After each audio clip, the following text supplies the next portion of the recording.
18 de dezembro, nós temos um compromisso aqui em nossa igreja, que é o nosso Teatro de Natal. As crianças, adolescentes, jovens, adultos, muitos irmãos têm estado envolvidos com este momento. E nós temos um desafio. Nosso desafio é chamar pessoas, famílias, para que estejam aqui. O pastor colocou já lá no grupo. Esse é o modelinho de convite. Hoje em dia, a melhor forma de nós convidarmos é pelo WhatsApp. Então, dispara aí, né, nos seus contatos, convidem pessoas para vir. Vai ser um momento muito bom, um momento agradável, abençoado. E que a mensagem de Cristo, que a luz de Cristo possa brilhar na vida, nas nossas vidas e nas vidas daqueles que virão. Então, vamos nos desafiar a chamar, a convidar pessoas para estarem aqui. E nesse dia, para nós termos um momento de comunhão com os nossos visitantes, nós queremos conversar com eles, conversar com eles que estiverem aqui. Nós vamos ter um momento de confraternização após o teatro. Eu quero pedir para os irmãos que tragam apenas pratos salgados. A igreja vai estar fornecendo uma mesa com doces, com comidas doces. Então, nós iremos trazer pratos salgados, tá bom? Nós vamos ter, como sempre, aliás, esse dezembro vai ser um mês bem festivo como ele é, tá bom? Então, no dia 18, grave aí, não deixe de faltar e de convidar, tá bom?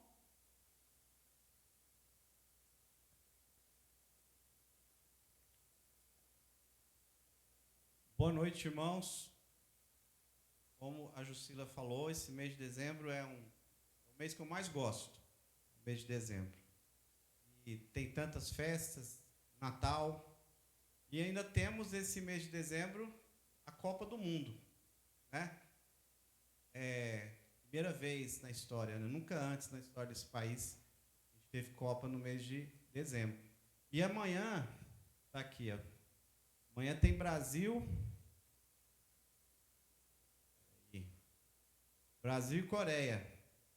E aí nós vamos assistir aqui na igreja. Então, se você quiser vir assistir o jogo aqui conosco, você venha, traga o kit churrasco, né? Aproveita que a picanha está barata. Inaugurou um açougue aqui, está na promoção, tá bom? E venha participar com a gente. Traga a sua carne preferida. Se você ficar na dúvida, a que o pastor prefere, você já sabe. E vamos ter esse momento de comunhão também aqui na igreja, assistir esse jogo junto, torcermos juntos pela nossa seleção.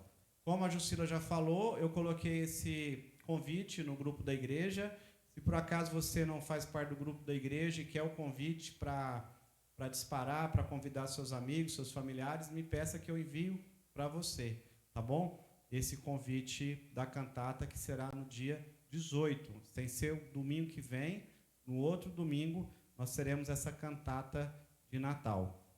Essa semana nós temos nossa reunião de oração, quarta-feira, através do aplicativo Zoom, às 19h30. Também o link está no grupo da igreja. No sábado, a UPA-J vai estar encerrando as atividades do semestre, do ano, né? Uma programação especial.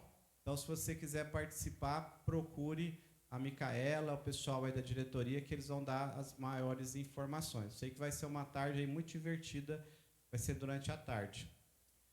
E domingo, nossa escola dominical, às 9h30, e o culto às 19h. Meus irmãos, hoje nós vamos começar essa série de mensagens alusivas ao Natal.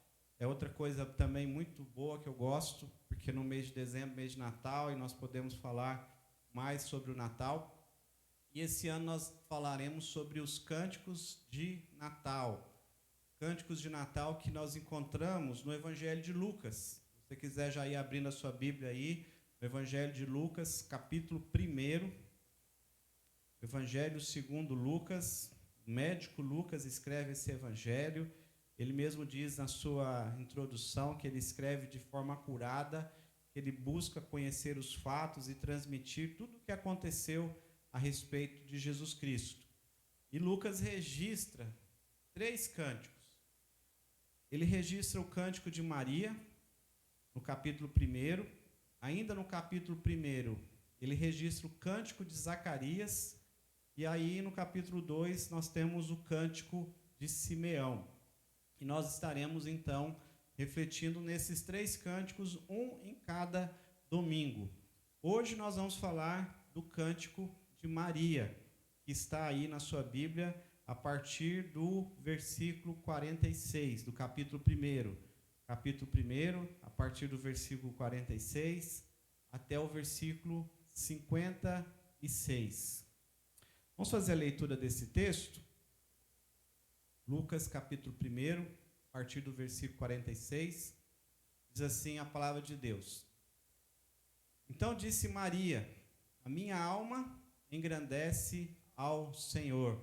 Então, quando a Jucila diz que esse cântico foi cantado há 2000 anos atrás, esse cântico que nós acabamos de cantar, esse é o cântico de Maria. E o meu espírito se alegrou em Deus, meu Salvador, porque contemplou na humildade da sua serva. Pois desde agora todas as gerações me considerarão bem-aventurada, porque o poderoso me fez grandes coisas, santo é o seu nome. A sua misericórdia vai de geração em geração sobre os que o temem. Agiu com o seu braço valorosamente, dispersou os que no coração alimentavam pensamentos soberbos, derribou do seu trono os poderosos e exaltou os humildes. Encheu de bens os famintos e despediu vazio os ricos. Amparou a Israel, seu servo, a fim de lembrar-se da sua misericórdia, a favor de Abraão e de sua descendência, para sempre, como prometera aos nossos pais. Maria permaneceu cerca de 3 meses com Isabel e voltou para casa. Vamos orar, irmãos?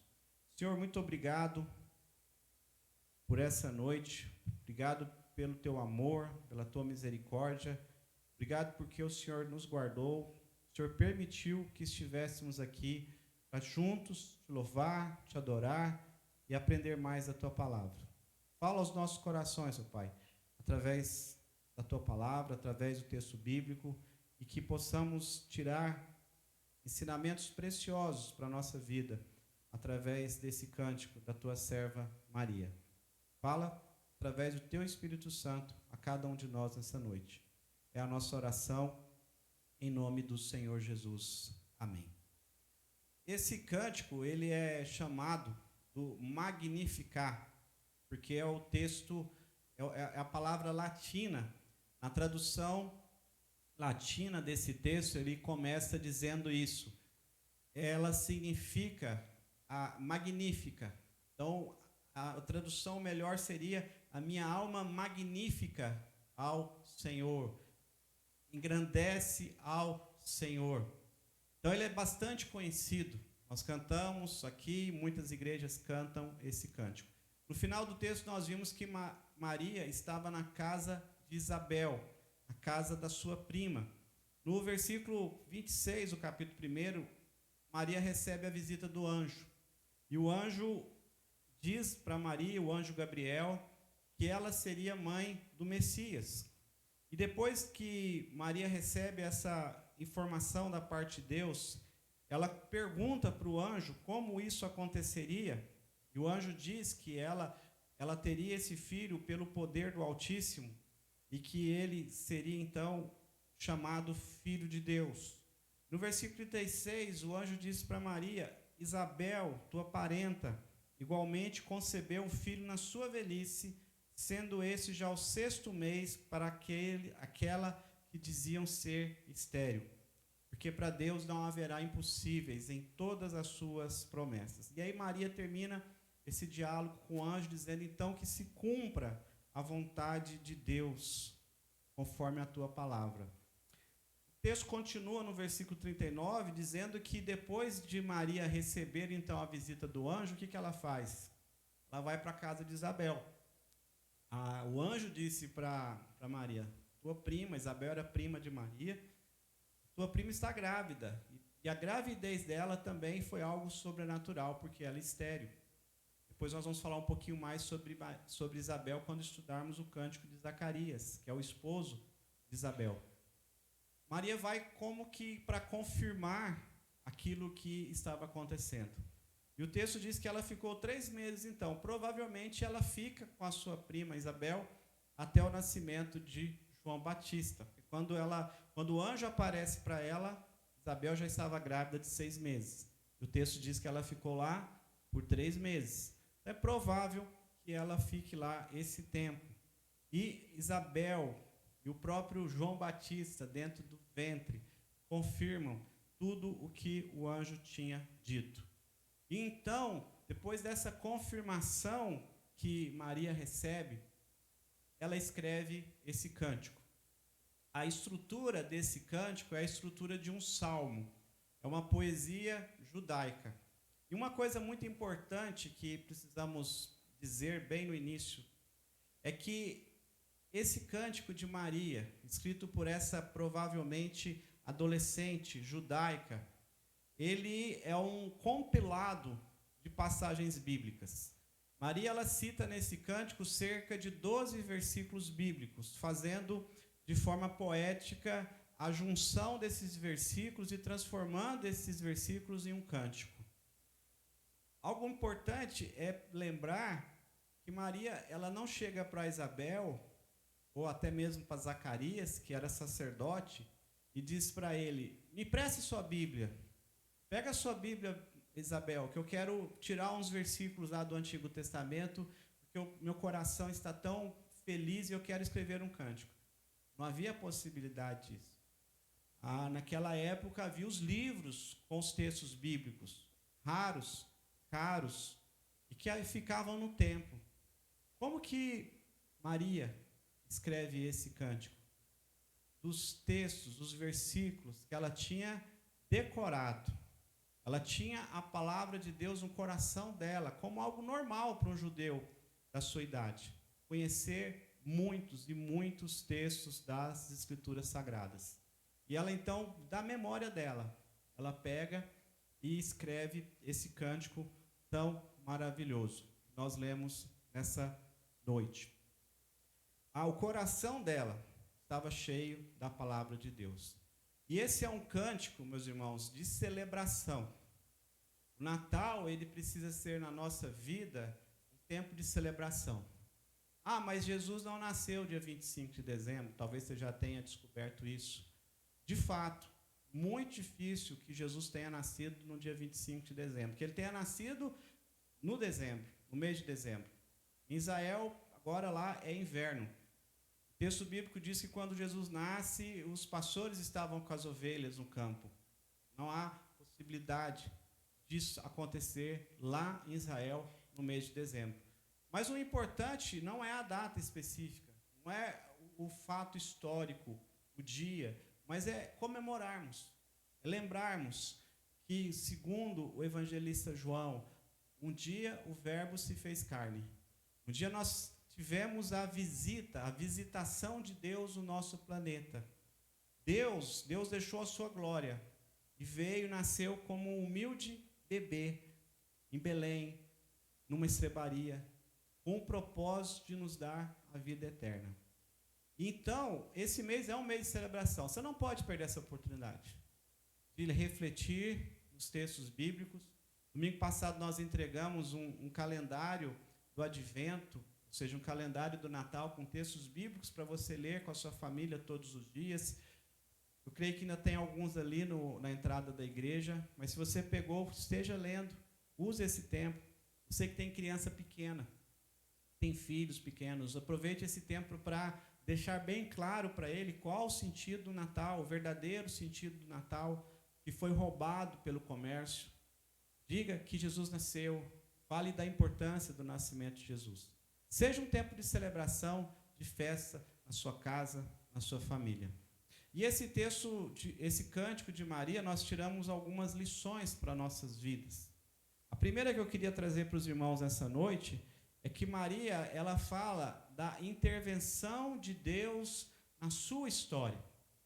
Maria, ela começa o texto com o coração transbordando de alegria. Esse é um salmo de gratidão, é um salmo de louvor, é um salmo de adoração de Maria por aquilo que Deus estava fazendo primeiramente na vida dela. Por isso que ela diz: a minha alma engrandece, o meu espírito se alegra em Deus, meu Salvador.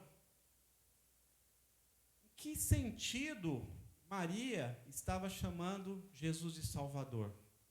Provavelmente ela já estava reconhecendo Jesus como Salvador da sua vida, Salvador pessoal, porque o anjo Gabriel, quando ele visita Maria e diz para Maria que ela teria um filho, esse filho seria Jesus, e que esse filho, ele perdoaria o pecado do seu povo. Primeira mulher a receber Jesus como Salvador foi Maria. E aqui é importante, porque se Maria reconhece Jesus como Salvador, é porque ela se considerava uma pecadora. Não era imaculada. Não era uma mulher que nunca havia pecado. Era uma jovem piedosa, conhecia a palavra de Deus. Lucas capítulo 2 vai falar um pouco mais sobre isso. Temente a Deus, uma crente, mas pecadora. Contrário de que ela pudesse ser uma mulher especial, diferente de nós no que diz respeito ao pecado. Ela se considera bem-aventurada. Bem-aventurada. Mas nós também somos bem-aventurados. A Bíblia diz: bem-aventurado aquele que tem o seu pecado perdoado. É lógico que a graça que Maria recebe da parte de Deus foi uma graça especial. Todas as mulheres de Israel ansiavam por isso. Elas ansiavam ser mãe do Messias, porque era uma promessa. Elas nasceram crescendo, ouvindo essa promessa nas Escrituras, Gênesis, os profetas, tudo apontavam que um dia uma descendente de Davi seria a mãe do Messias, do Cristo. E Maria, então, ela é agraciada. E ela reconhece essa intervenção de Deus na sua história. Ela adora a Deus por isso. E ela também reconhece quem ela é. Ela é uma pecadora. Porque ela diz que ela se alegra em Deus, seu Salvador. Ela diz no versículo seguinte: porque Deus contemplou a minha humildade. Ela se reconhece uma pessoa humilde. E aqui é sempre bom entender o que as Escrituras dizem a respeito de humildade. Humildade não quer dizer necessariamente uma pessoa que tem uma condição socioeconômica desfavorável, uma pessoa pobre. Não necessariamente nesse sentido. A ideia da humildade é uma ideia de posição, é uma ideia daquele que se submete ao senhorio de alguém. No caso aqui, aquele que se submete ao senhorio de Deus, que reconhece quem ela é. Alguém que depende, que carece de Deus. Mas Maria entende o que está acontecendo com ela. Ela diz: todas as gerações me considerarão bem-aventurada. Bem-aventurada. A palavra bem-aventurada é feliz, agraciada.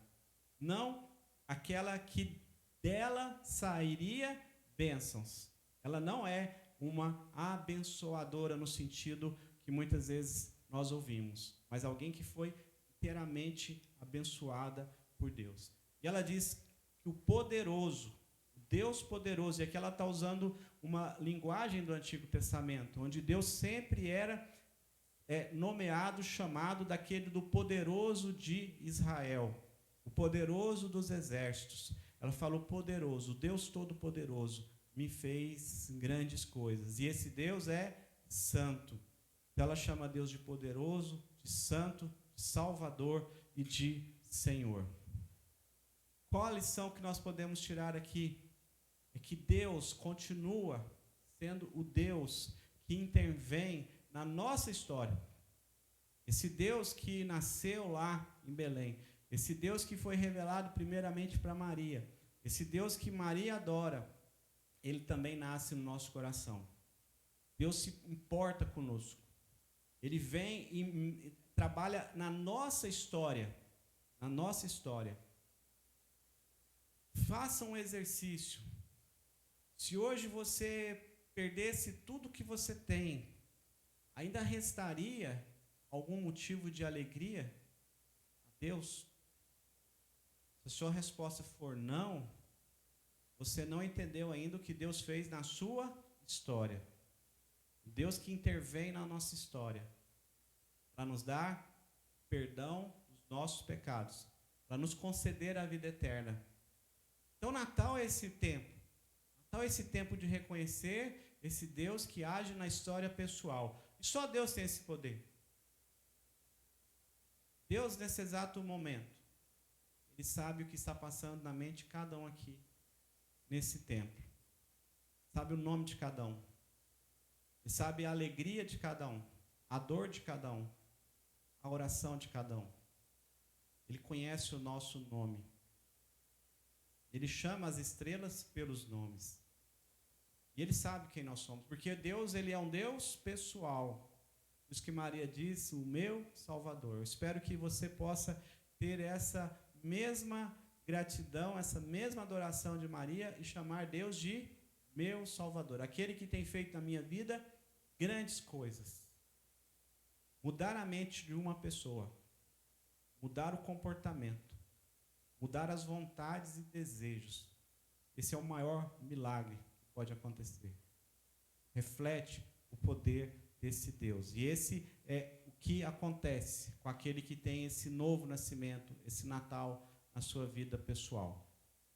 Mas Maria continua dizendo que esse Deus também, agora ela diz que esse Deus ele não age apenas na história dela, mas é um Deus que age na história. Até Maria, até o nascimento de Jesus, nós tínhamos Deus agindo de forma muito especial com o seu povo.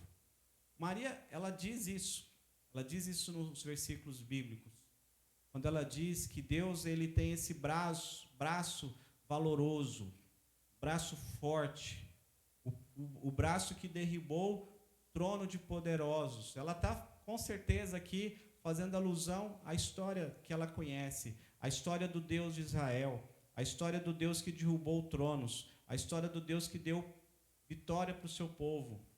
Ela conhece Deus que intervém na história.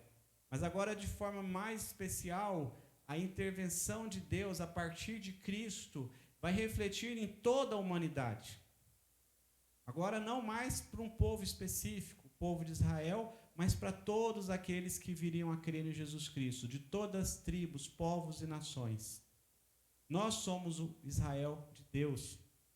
Mas desde Gênesis, Deus tem controlado, agido e feito a sua vontade na história. Nada que acontece foge da vontade de Deus. O apóstolo Paulo diz que na plenitude dos tempos, Deus enviou Jesus. Jesus não nasceu nem antes, nem depois do que estava planejado. Ele nasceu no dia exato, na hora exata, no lugar exato. Aquilo que Deus planejou. E o nascimento de Jesus trouxe esse impacto, muda a história. Isso para nós tem que trazer, assim como Maria louva a Deus por isso, tem que trazer para o nosso coração também essa confiança, que hoje o que acontece no mundo, seja onde for, está sob o controle desse braço valoroso, do braço de Deus. Esse Deus que tem poder de reger o universo. E Ele usa todos os meios, todas as circunstâncias. Ele usa governo, Ele usa pessoas, Ele usa acidentes naturais, catástrofes, bênção, a chuva, a graça comum, tudo, para que a sua vontade seja cumprida. Você está aqui nessa noite, porque Ele agiu na sua história e porque Ele tem agido na história. Ele controla todos os acontecimentos do mundo. Esse é o Deus que nós conhecemos nas Escrituras. E aqui o texto traz Maria, ela contempla a sua humildade, ela contempla o que Deus está fazendo, essa obra que Deus está fazendo de chegar até eles o Messias, e ela diz que Deus é aquele que enche de bens os famintos, mas despede vazio os ricos. E aqui, as Escrituras, por várias vezes, demonstra que Deus, sim, acode o necessitado, que Deus traz alimento para o faminto, mas também aqui há uma figura espiritual. próprio Senhor Jesus depois irá dizer: aquele que tem fome e sede, venha até mim. Aquele que tem sede, eu saciarei a sua sede. Aquele que é humilde, aquele que entende a sua real condição e chega até Cristo, chega até Deus, com esse desejo de receber de Deus não só o alimento físico, mas o alimento espiritual, esse vai ser saciado. Mas, contrário do humilde, do arrogante, do soberbo, daquele que confia na sua própria riqueza, aquele que confia na sua própria força, no seu próprio poder, esse vai ser despedido vazio. O texto diz, chama eles de ricos, mas que na verdade são pobres espirituais. O exemplo é o próprio jovem rico, que chega até Jesus e faz a pergunta mais importante que alguém possa te fazer: o que eu devo fazer para herdar a vida eterna? E ele recebe da boca do próprio Senhor Jesus a resposta. No caso dele, ele amava mais as riquezas do que a Deus. E Jesus disse: vende tudo o que tens, dá aos pobres, então segue-me. E diz o texto que ele amava mais as riquezas que a Deus, então ele vira as costas para Jesus e vai embora. Ele sai dali rico, continua rico, mas vazio. Esse é o grande perigo, meus irmãos, de sermos ricos, mas vazios. Às vezes, nós ficamos chateados, contrariados, até revoltados com a prosperidade do ímpio, como o salmista Asaf retrata tão bem no seu salmo. Mas quando Asaf contempla a prosperidade do rico, ele fica chateado, ele fala: o rico prospera, o ímpio prospera, o ímpio tem uma saúde boa, e eu estou aqui nessa luta. Mas diz o texto que quando ele entra no templo e contempla a eternidade e lembra do fim deles, ele entende que ele também é um abençoado, um bem-aventurado. Lembre-se que Deus age na história. E por fim, Maria, ela adora a Deus por causa da sua misericórdia. Esse é um ponto muito importante. Nosso Deus é um Deus de misericórdia. E ela diz: amparou a Israel, seu servo, a fim de lembrar-se da sua misericórdia, a fim de Abraão e da sua descendência, para sempre, como prometera aos nossos pais. No versículo 50, ela já tinha dito: a sua misericórdia vai de geração em geração para aqueles que o temem. Deus é um Deus pactual. Aqui nesse final da sua adoração, do seu cântico, Maria, ela está lembrando que Deus, ele tem uma relação com o seu povo, com o povo de Israel, pactual. Ela cita Abraão, o patriarca, e ela fala: Deus agiu com misericórdia em favor de Abraão e de sua descendência. E Deus continua agindo assim, nós devemos lembrar sempre disso. A Bíblia retrata Deus como um Deus justo, um Deus santo, mas ao mesmo tempo um Deus misericordioso. E um Deus que honra a sua aliança. A melhor coisa a respeito da aliança de Deus com o seu povo, que Deus é o braço forte da aliança. Deus é o sustentador da aliança. Não depende de nós. Nós entramos numa aliança com Deus.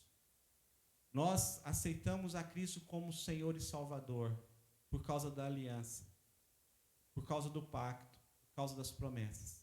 E a partir desse momento, meu irmão, nós podemos ter a certeza plena que Deus vai sustentar a aliança. Que Deus vai atrás de nós aonde for. Que Deus não vai desistir de nós em momento algum. Que Ele que começou boa obra em nós há de ir até o fim. Ele terminará a obra que começou em nós. Mas algo mais belo e bonito nessa aliança, nesse pacto de Deus com o seu povo, é que o Antigo Testamento, e temos evidências do Novo Testamento, que essa aliança de Deus, ela é uma aliança familiar. Uma aliança que Deus sempre fez com o seu povo e com as famílias do seu povo. Então, eu queria que você tivesse essa convicção também. Você pai, você mãe, que a aliança que Deus fez com você, Ele não fez só com você, Ele fez com a sua casa. Quando o carcereiro pergunta para Paulo: o que devo fazer para herdar a salvação? Paulo responde: crê no Senhor Jesus Cristo, será salvo tu e tua casa. A teologia do pacto, a teologia da aliança, a aliança de Deus com o seu povo, que era simbolizada no Antigo Testamento pela circuncisão. A criança, ela nascia, o menino, ele era circuncidado e a partir daquele momento ele fazia parte da aliança. Bebê de poucos dias. Ele não sabia o que era a lei. Ele não conhecia as partes desse pacto, mas ele fazia parte agora da família da aliança. Davi, quando ele peca com Betseba, já falamos sobre isso aqui, você conhece a história. Betseba fica grávida de Davi, e tem uma criança, um filho. E Deus castiga Davi de forma muito terrível com a morte daquela criança. A criança fica enferma, Davi ora, jejua, se humilha pela cura da criança, mas ela morre. Após ela morrer, os servos de Davi comunicam o fato para ele: a criança está morta. Davi se levanta das cinzas, vai para o seu quarto, troca a sua roupa, põe a sua roupa de rei, volta para o seu trono, continua a reinar. E os servos ficam meio achando aquilo muito estranho. Como é que ele mudou a chave tão rápido? Como que ele mudou de semblante, tudo? E procuram para ele, diz para ele: mas como você está assim agora? E ele responde, então, àqueles servos: a criança já está morta. Um dia eu irei até ela, mas ela nunca mais virá até mim.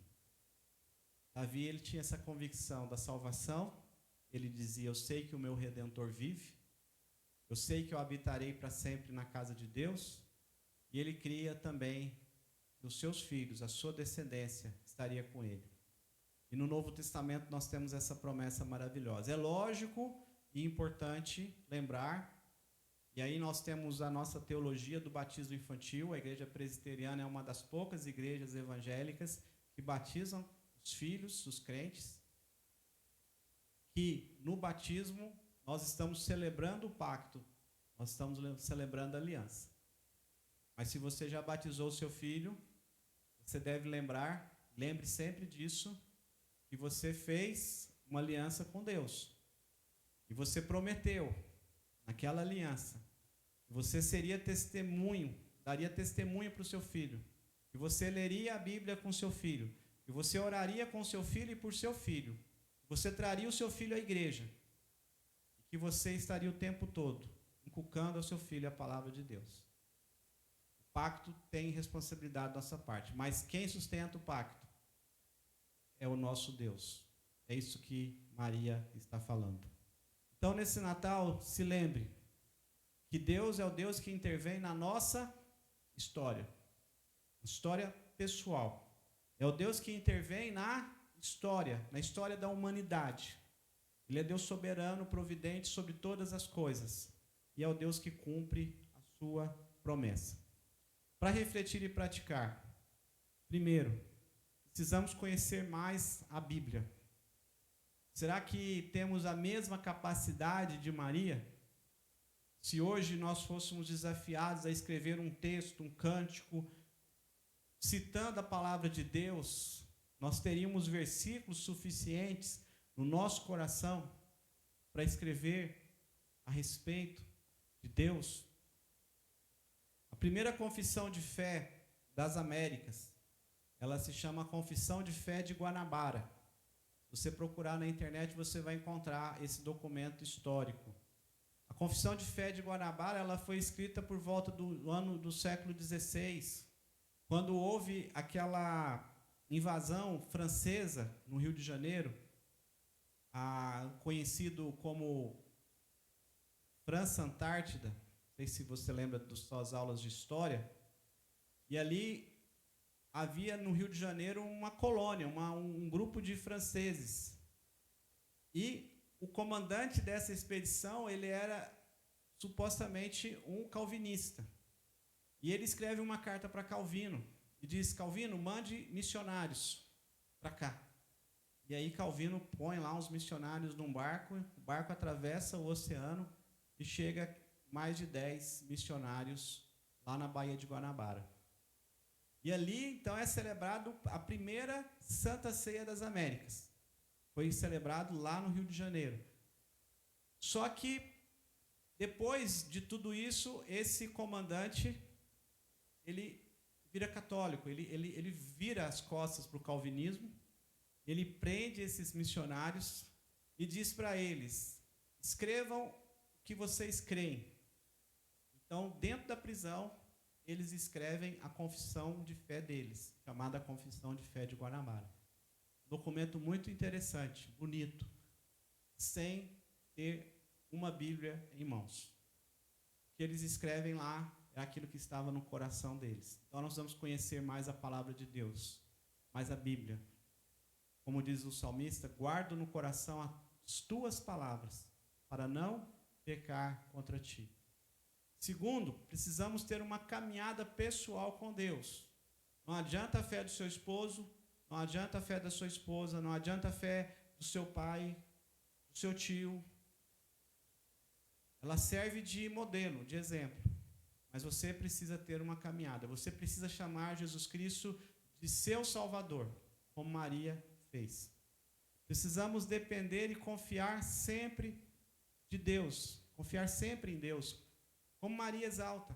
É esse Deus que age na história. É esse Deus que levanta e tira reis.